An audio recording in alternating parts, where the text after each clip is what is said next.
올 여름에 개봉한 4편의 한국 영화 대작 중에 한산이라는 영화가 있죠. 4편 중에서 제일 지금까지는 흥행하는 것 같습니다. 이순신 장군의 한산도 대첩을 배경으로 한 영화죠. 저도 오랜만에 휴가 때 그 영화를 봤습니다. 영화 후반부에 보면 이순신 장군이 멋진 대사를 하나 합니다. 언제냐면 그 한산 앞바다에 쳐들어온 왜구를 섬멸한 후에 옆에 있던 부하 장수들이 다 막 기뻐하고 있을 때예요. 근데 이순신 장군이 이렇게 말합니다. 더 나아가자. 우리에게는 압도적인 승리가 필요하다. 그리고 실제로 계속 전진하면서 일본 수군들의 거점을 격파하고 마침내 당시 쳐들어온 일본 수군의 본거지라고 할 수 있는 부산포까지 진격해서 승리를 거둡니다. 이 전투로 인해서 이순신 장군은 큰 명성을 얻고 일방적으로 밀리기만 하던 임진왜란의 전쟁 양상도 전환점을 맞게 됩니다. 왜 제가 이 얘기를 하냐면 이때 이순신이 했던 말, 더 나아가자. 우리에게는 압도적인 승리가 필요하다. 이 말과 그리고 실제로 그 이후에 그가 거둔 승리가 오늘 본문에서 다윗이 치른 전쟁과 승리를 설명하는데도 아주 잘 어울려요. 오늘 본문에서 다윗은 사방의 적들과 싸워서 압도적인 승리를 거둡니다. 그래서 이제 다윗의 이름은 주변 모든 나라들에 알려지고 명성을 떨치고 두려워하는 이름이 됩니다. 그리고 이제부터 이스라엘은 이전과 다른 위상을 갖게 됩니다. 사실 다윗은 이전에도 많은 승리를 거뒀어요. 사울 왕에게 오랫동안 쫓긴 것을 우리가 기억하고 있지만 사실 이스라엘의 대적인 블레셋과의 전투에서는 다윗은 거의 항상 승리했고 그래서 사울이 제대로 하지 못하는 이스라엘의 구원자 역할을 다윗이 했습니다. 언제부터 그러기 시작하죠? 아직 청소년일 때 블레셋의 거인 장수 골리앗을 쓰러뜨리는 것부터 시작해서 그 후에 사울의 장수가 됐을 때는 본격적으로 전쟁에 참여해서 어떤 노래가 유행하기도 해요? 사울이 죽인 자는 천천히요, 다윗이 죽인 자는 만만히로다 라는 노래가 불리기도 했으며 심지어 사울에게 쫓겨다니는 그 시절에도 이스라엘의 어떤 마을에 쳐들어온 블레셋 사람들, 그일라 마을이죠. 그 블레셋 사람들을 싸워 물리치고 자기 백성을 구원한 역할을 한 것은 다윗이었습니다. 이렇게 이미 많은 승리를 거둔 적이 있는 다윗이지만 오늘 본문의 전쟁은 그보다 훨씬 더 압도적입니다. 지금까지 전쟁과 다른 특징이 있어요. 오늘 좀 그걸 보려고 합니다. 여러분 1절을 보십시오. 그 후에 다윗이 블레셋 사람들을 쳐서 항복을 받고 블레셋 사람들의 손에서 메덱 암마를 빼앗으니라. 여러분 이 한 구절 속에 이전의 전쟁들과는 다른 특징이 다 들어있는데요. 여러분 여호수아의 정복 전쟁 이후 지금까지 이스라엘이 싸워서 이긴 거의 모든 전쟁들은 어떤 거였냐면 이스라엘에 쳐들어온 적들을 막아내고 물리치는 전쟁이었어요. 즉 수비적인 입장이었어요. 지금까지는. 그래서 이스라엘이 큰 승리를 거두었다는 것도 뭐냐면 이스라엘에 몰려온 엄청난 대군을 하나님의 도우심과 그걸 힘입어서 그 엄청난 대군을 이스라엘이 일방적으로 물리치고 몰아낸 것. 이것이 지금까지의 전쟁 양상이고 승리였습니다. 근데 오늘 본문의 전쟁은 성격이 좀 달라요. 다윗이 블레셋 사람들을 쳐서 다윗이 블레셋 사람들 쳐들어갔습니다. 그러다 보니까 지금까지 전쟁에서는 없었던 결과물들이 나와요. 뭐요? 항복을 받아내요. 그리고 블레셋의 중요한 성을 빼앗아서 차지하기까지 합니다. 오늘 본문에는 그 성의 이름이 메덱 암마라고 나오는데, 같은 사건을 기록한 역대상 18장에 보면 이때 빼앗은 성이 가드라고 나와요. 우리에게는 가드가 좀 더 익숙하죠? 아마도 가드가 일반적으로 사용하는 명칭이고 메덱 암마는 별명 같은 이름이지 않을까 생각합니다. 여러분 성경을 보실 때 사람이든 지명이든 한 사람, 한 지명에 대해서 두세 가지 이름이 붙는 경우들이 적잖이 있어요. 그러니까 여러분 왜 이 본문에서는 이 이름인데 똑같은 사건인데 저 본문에는 저 이름이냐? 별로 걱정하실 필요 없습니다. 크게 염려 안 하셔도 됩니다. 두 이름 다 맞습니다.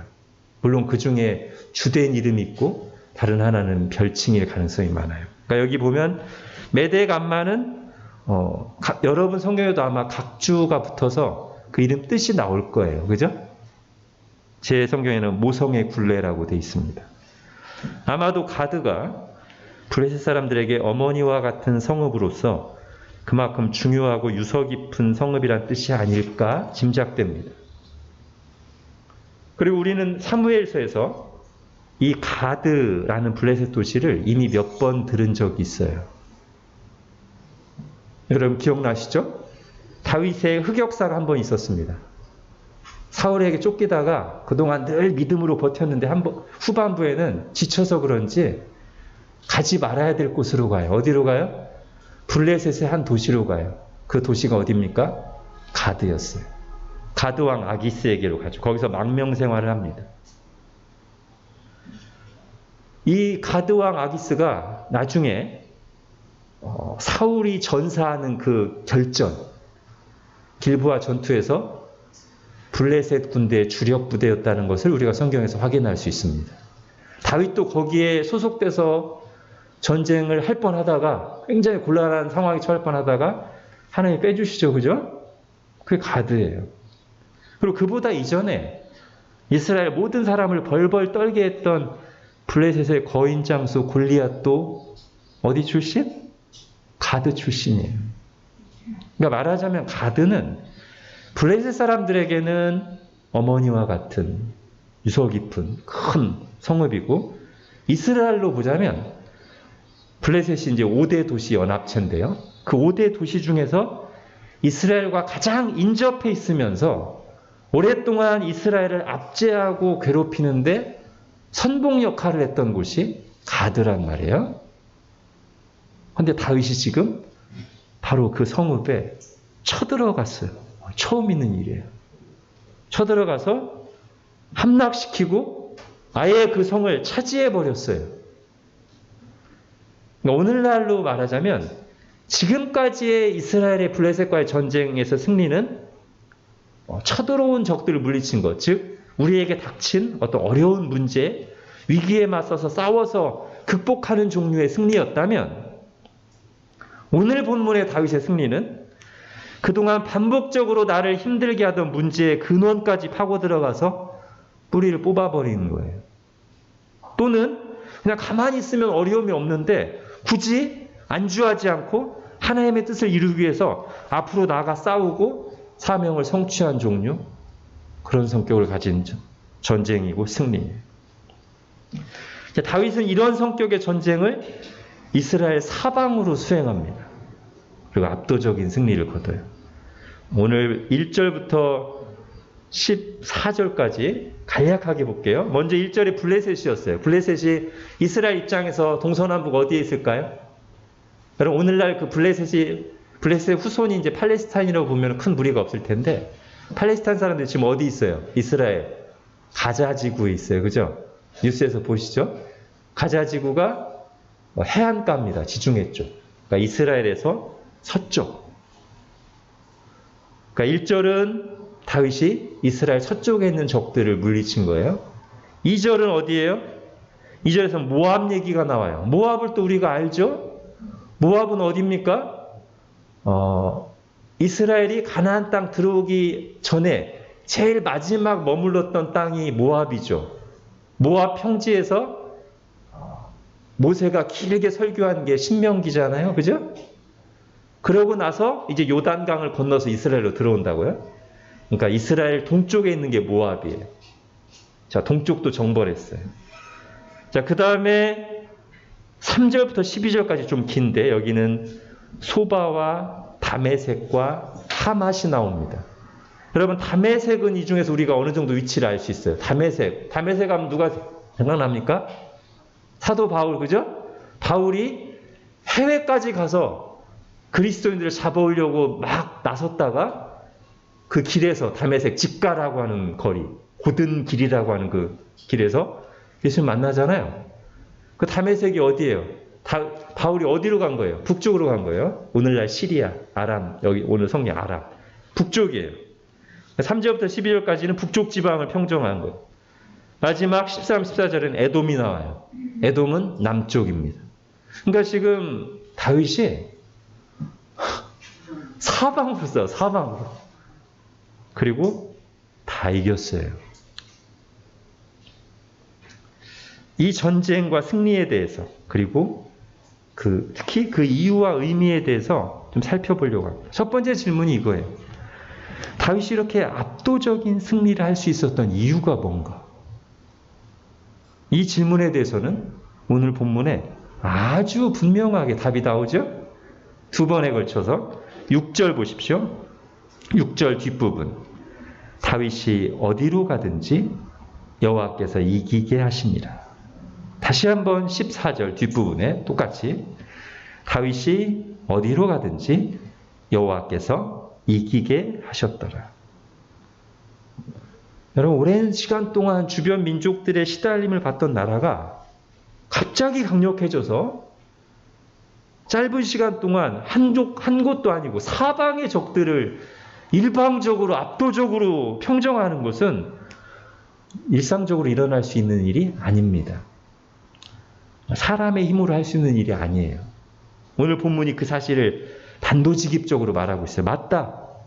이 사람의 힘으로 된 게 아니고 다윗이 어디로 가든지 승리할 수 있었던 이유는, 이 사방의 적들을 압도적으로 이길 수 있었던 이유는 하나님께서 함께 하시며 하나님이 이기게 하셨기 때문입니다. 여러분, 우리가 어떤 특별한 은혜의 시간을 걷고 있을 때는 이거를 경험도 하고 우리도 고백도 합니다.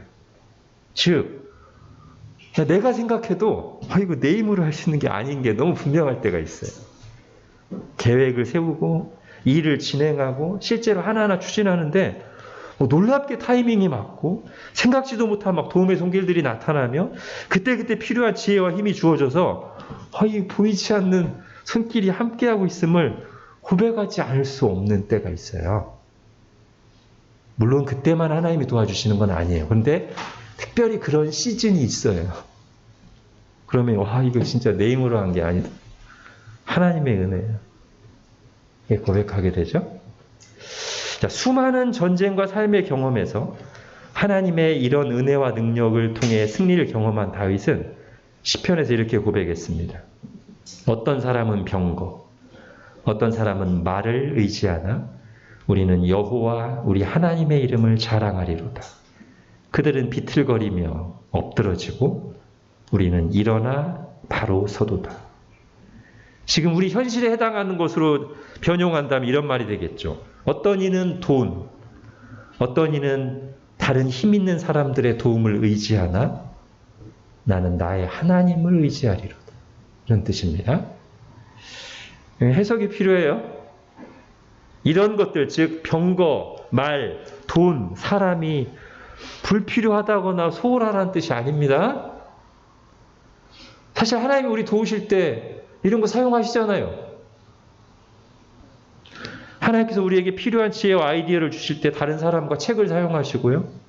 우리에게 필요한 재정을 공급하실 때도 결국 사람들을 통해 주시는 경우가 다죠, 사실.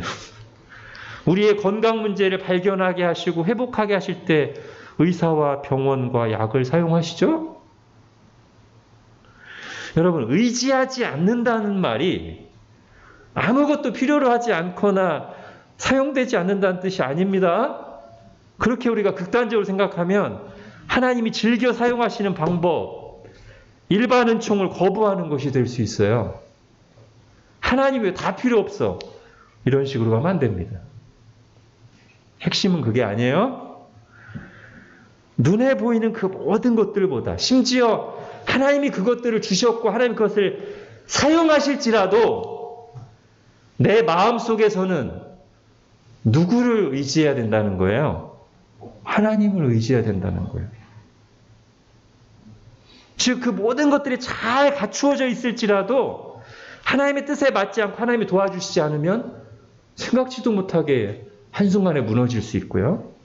반대로 그런 것들이 부족하고 열악한 상황일지라도 하나님의 뜻이면, 하나님이 도와주시면 불가능도 가능해질 수 있다는 거예요.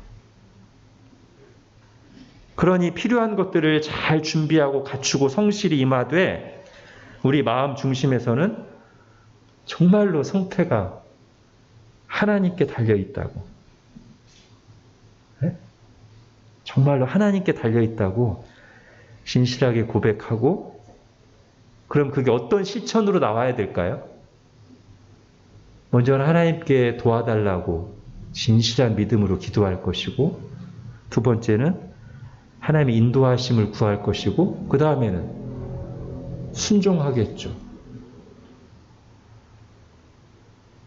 여기까지 가야 하나님을 의지한다는 말이 빈말이 아니고 진짜라는 게 입증돼요. 나 하나님 의지해? 기도 안 해, 근데. 순종도 안 해. 말로만. 아이, 그럼요. 하나님께 달렸죠. 그거는 기도하고 인도하심을 구하고 순종하는 것으로 확인되는 거예요. 그리고 승리했을 때는, 잘 됐을 때는, 아, 이것 때문이야. 아, 저 사람 덕분이야. 예, 물론 사람에게도 감사해야 돼. 근데 거기서 끝나지 말고 반드시 이것도 사용하시고 저 사람도 보내주셔서 내게 승리하게를 주신 하나님께 감사와 영광을 돌리는 건데요. 아, 이게 진짜 중요하거든요. 많은 사람들이 여기서 놓치는 것 같아요. 정말 중요합니다. 여러분 기억하십시오. 잘 됐을 때 정말 하나님께 감사하세요. 정말 하나님의 은혜라고 정말 고백하세요. 중요합니다.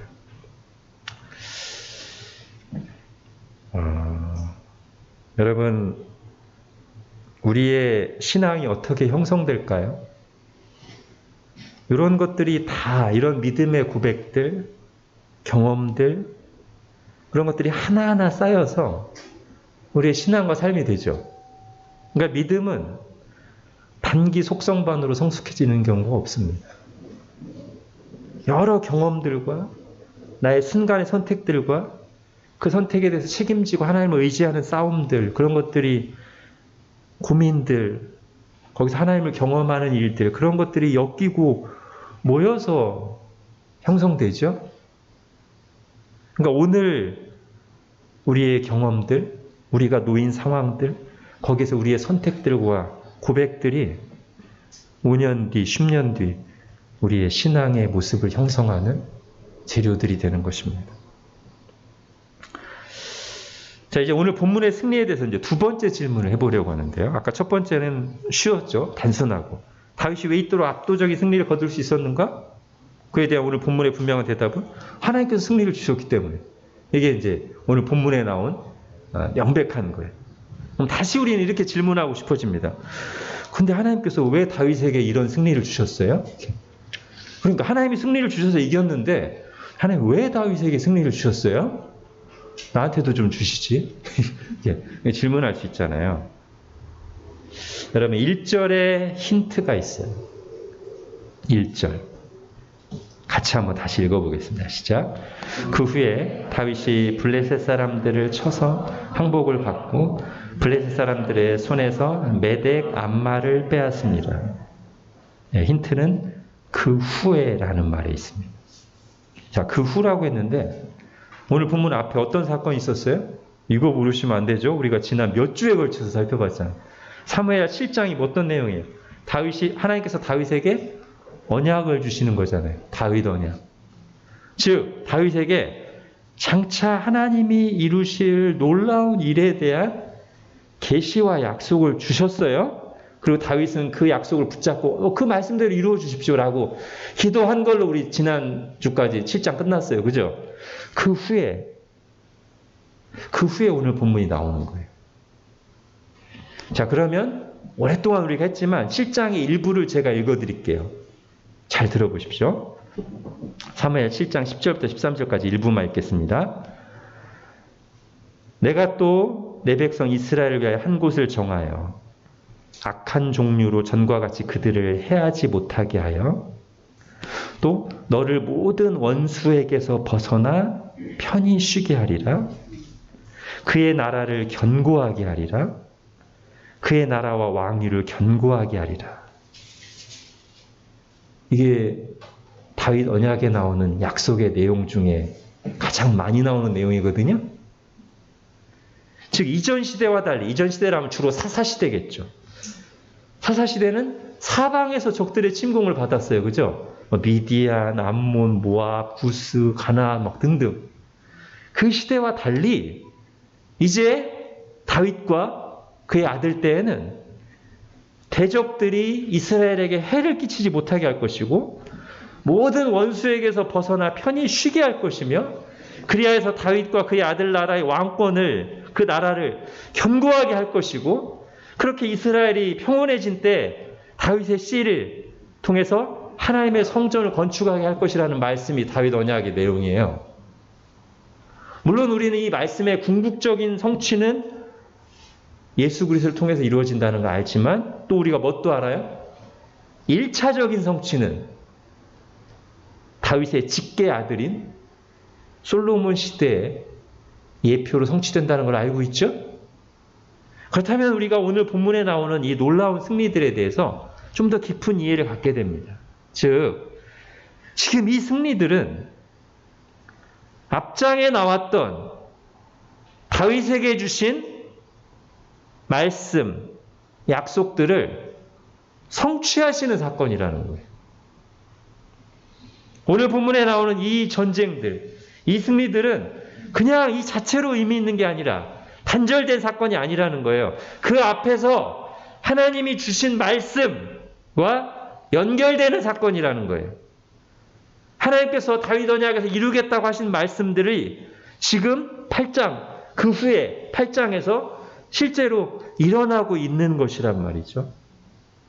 하나님 나라의 역사 일부가 말씀하신 것의 일부가 지금 진행되고 있는 거예요. 다시 쉽게 설명하면 다윗에게 이런 압도적인 승리를 주시며 사방을 평정하게 하시는 이유가 뭘까? 라는 질문에 대해서 성경은 이렇게 답한다는 거죠. 아니 그야 앞장에서 하나님이 말씀하셨잖아. 다윗에게 승리와 평안을 주시고 그의 나라와 왕권을 견고하게 하시겠다고. 지금 말씀하신 대로 이루고 계시는 거야. 지금 일어나고 있는 일들이 바로 하나님의 말씀이 성취되고 있는 과정인 거야. 이렇게 대답하는 것이죠. 그럼 제가 앞에서 이런 말을 했었습니다. 우리가 어떤 특별한 은혜의 시간을 걷고 있을 때는 이거 내 힘으로 하는 것이 아님을 너무나 분명히 느낄 때가 있다고요. 그래서 이건 진짜 내 힘으로 한 게 아니야. 하나님의 은혜야. 근데 거기서 조금 더 나아가면 이런 생각에까지 이르게 됩니다. 하나님이 지금 뭔가를 하고 계시는구나. 하나님의 뜻을 이루시려고 지금 나 같은 사람까지도 부르시고 은혜를 주셔서 지금 뭔가 하나님 뜻을 행하고 계시는 거구나. 이런 생각에까지 이르게 돼요. 그리고 사실은 거기까지 가는 것이 하나님 중심적인 생각으로 가는 것입니다. 즉 어떤 놀라운 은혜들이 임할 때 한편으로는 정말 내게 주신 이 은혜들의 자체에 대해서 감사하고 하나님을 인정하고 찬양하고 반드시 있어야 되고요. 그런데 어디까지 나가야 더 좋은 거냐면 이게 내가 잘 되고 인정받고 복받는 거에서 끝나는 게 아니라 지금 하나님이 뭔가를 하고 계시는구나. 나에게 이런 것들을 주셔서 나에게 이런 은혜를 주시고 복을 주셔서 하나님의 계획, 하나님의 뜻을 이루어가고 계시는 거구나 라는 데까지 생각이 이르는 거예요.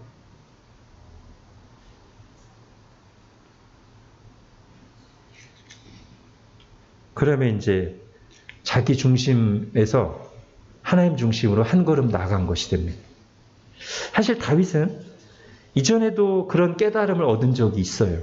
우리가 사무엘하 5장에서 본 내용인데요. 그때도 다윗에게 엄청난 은혜들이 막 동시에 일어납니다. 이게 뭐냐면 오랫동안 기다려왔던 온 이스라엘로부터 추대를 받아서 왕이 되고 예루살렘을 정복하고 그러자 북쪽에 있는 두로 왕이 막 축하하면서 막 성을 지으라고 인부들까지 보내주고 그럴 때 다윗이 뭘 깨달았어요?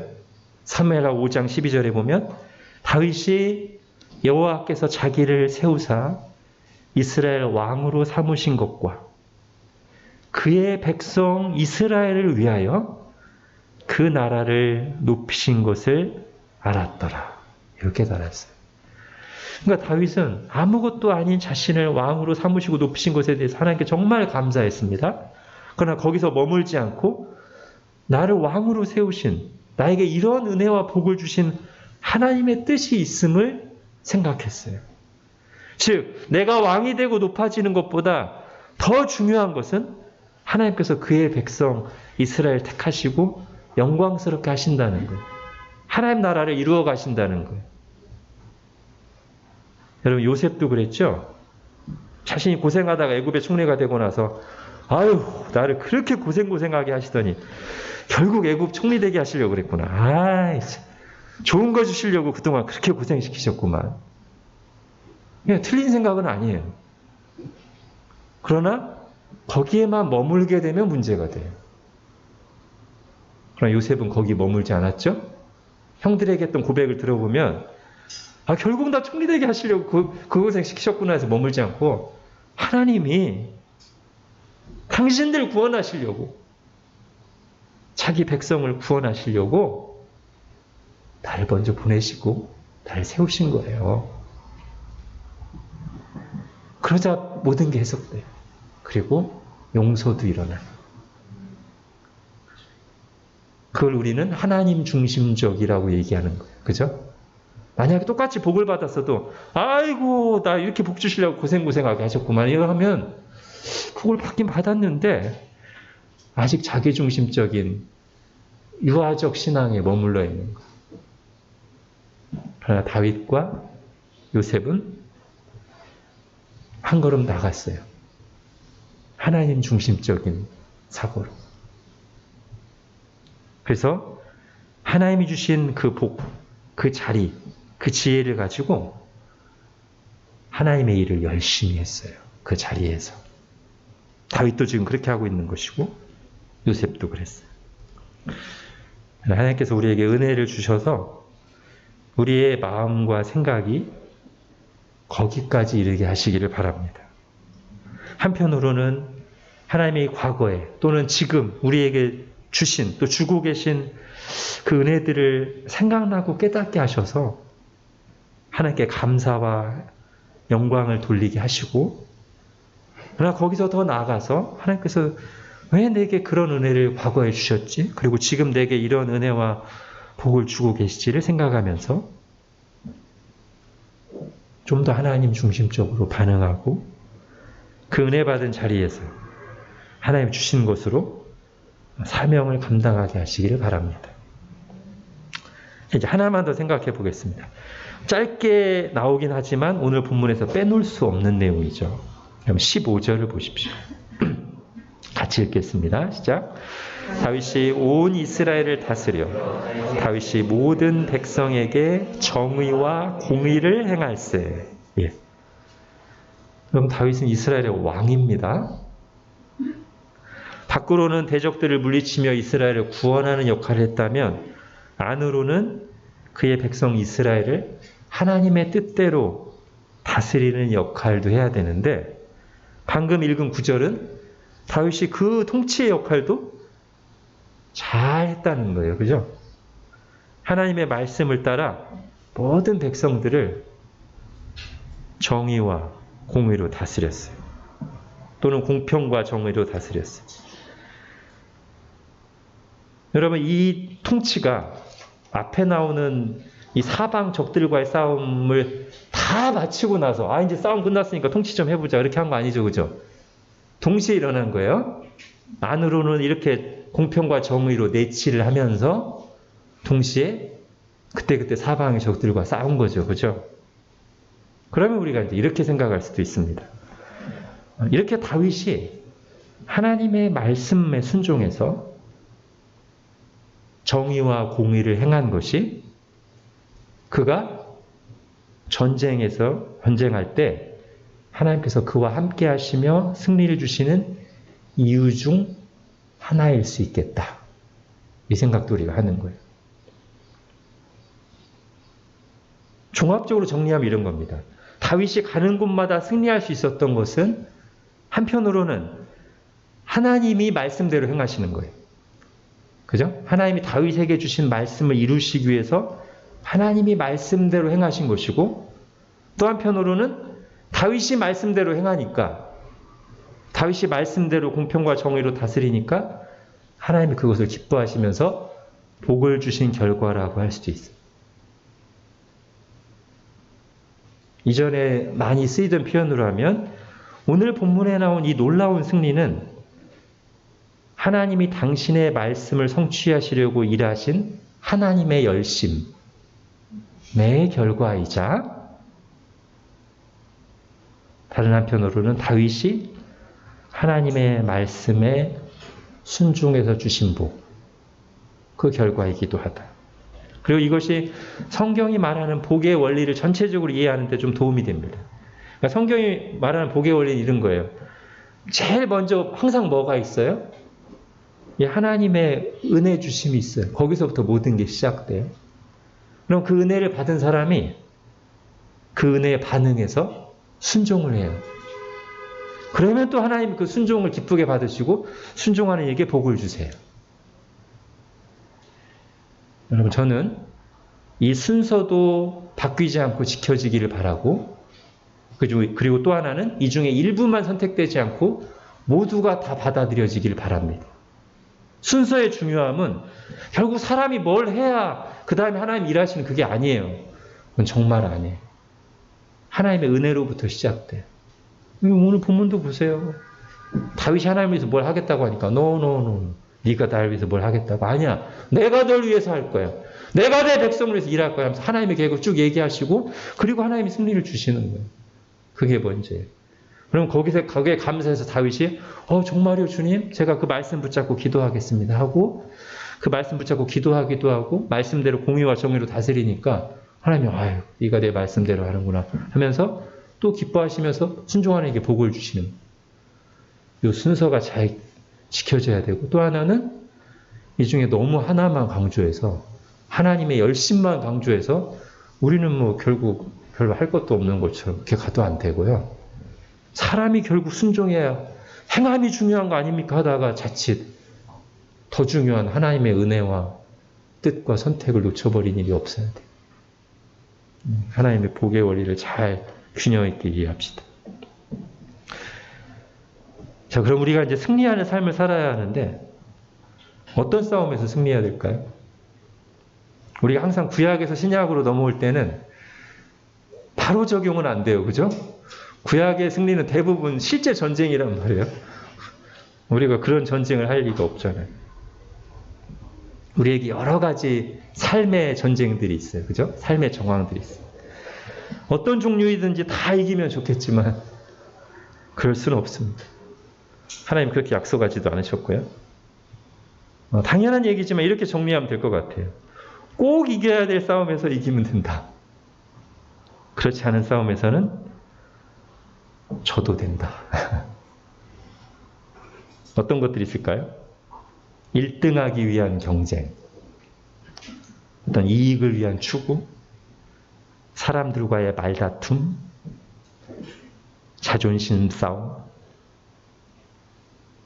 이런 것들이 져도 되는 싸움이겠죠? 물론 다시 말씀드리지만 우리가 모든 일에 성실하게 준비하고 임해야 돼요. 그렇지, 게으르면 안 되고요. 그리고 죄가 아닌 이상 대부분 우리가 성실하게 일한 결과가 잘 되는 쪽으로, 승리하는 쪽으로 나타나면 좋죠. 그리고 그럴 때 감사해야 되고요. 그러나 지금 말한 것과 같은 이 영역에서는 잘 되고 이기면 하나님께 감사하고 좋지만 저도 괜찮다는 거예요. 그리고 그런 종류의 싸움에서 우리가 반드시 승리한다는 하나님의 약속도 사실 없어요. 그죠? 우리가 세상에서 다 부자 되고 다 사업에 승리하고 다 좋은 대학 가고 그런 약속 없어요. 그냥 그렇게 되면 성실하게 해서 그런 결과가 나오면 감사하면 돼요. 그거 나쁜 거 아니에요? 근데 그런 약속은 없어요. 우리가 꼭 이겨야 될 싸움, 그리고 승리가 약속되어 있는 싸움은 따로 있어요. 제가 고린도 전후서에서 두 구절 읽어드릴게요. 고린도전서 15장 57절에 우리 주 예수 그리스도로 말미암아 우리에게 승리를 주시는 하나님께 감사하노니. 이 구절을 기억하시고요. 그 다음 구절을 보세요. 비슷한데 뭐가 하나 추가되어 있어요. 고린도후서 2장 14절 항상 우리를 그리스도 안에서 이기게 하시고 우리로 말미암아 각처에서 그리스도를 아는 냄새를 나타내시는 하나님께 감사하노라. 예. 이 두 구절이 거의 비슷한 내용인데 이 두 번째 구절에만 나오는 추가된 내용이 있어요. 이게 뭐예요? 우리로 말미암아 각처에서 그리스도를 아는 냄새를 나타내시는, 이게 추가되는데, 이게 말하자면 우리에게 약속되어 있고 우리가 추구해야 될 승리의 내용이에요. 그러니까 우리가 있는 그곳에서, 삶의 현장에서 예수 그리스도의 향기를 드러내며 산다면 세상의 평가와 관계없이 그것이 승리하는 것이다. 그리스도 안에서 이기는 것이다. 실제로 이 구절이 이제 고린도 후서에 나오는데요. 고린도 후서는 이 승리의 삶이 어떤 역설적인 상황을 동반하는가를 가장 잘 보여주는 책 중에 하나예요. 두 군데만 읽어볼게요. 고린도후서 4장에 보면 우리가 사방으로 우겨쌈을 당하여도 쌓이지 아니하며 답답한 일을 당하여도 낙심하지 아니하며 박해를 받아도 버림받지 아니하며 거꾸러뜨림을 당하여도 망하지 아니하고 우리가 항상 예수의 죽음을 몸에 짊어짐은 예수의 생명이 우리 몸에 나타나게 하려 함이라. 이게 좀 전에 말했던 우리로 말미암아 각처에서 그리스도를 아는 냄새를 나타내는 거잖아요. 그죠?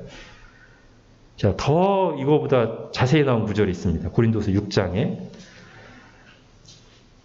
환난과 궁핍과 고난과 매맞음과 갇힘과 난동과 수고로움과 자지 못함과 먹지 못함 가운데서도 깨끗함과 지식과 오래 참음과 자비함과 성령의 감화와 거짓이 없는 사랑과 진리의 말씀과 하나님의 능력으로 의의 무기를 좌우에 가지고 영광과 욕됨으로 그러했으며 악한 이름과 아름다운 이름으로 그러했느니라.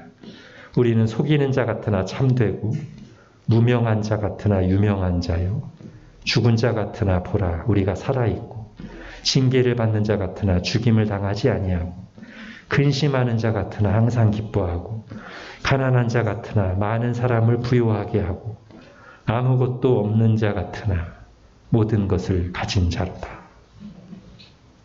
이게 바울이 자기의 경험을 통해서 말하는, 성경이 말하는 승리입니다. 세상에서 말하는 이기는 것, 승리와 좀 차이가 있죠. 그래서 어려워요. 그래서 주님의 은혜와 도우심이 필요해요. 그리고 우리가 이 싸움을 싸울 때 꼭 기억해야 될 게 있는데, 이 싸움에서 최후 승리가 약속되어 있다는 거예요. 로마서 8장 37절입니다. 그러나 이 모든 일에 우리를 사랑하시는 이로 말미암아 우리가 넉넉히 이기느니라. 여러분, 지역적인 전투에서 우리가 이길 때도 있고 질 때도 있어요. 그죠?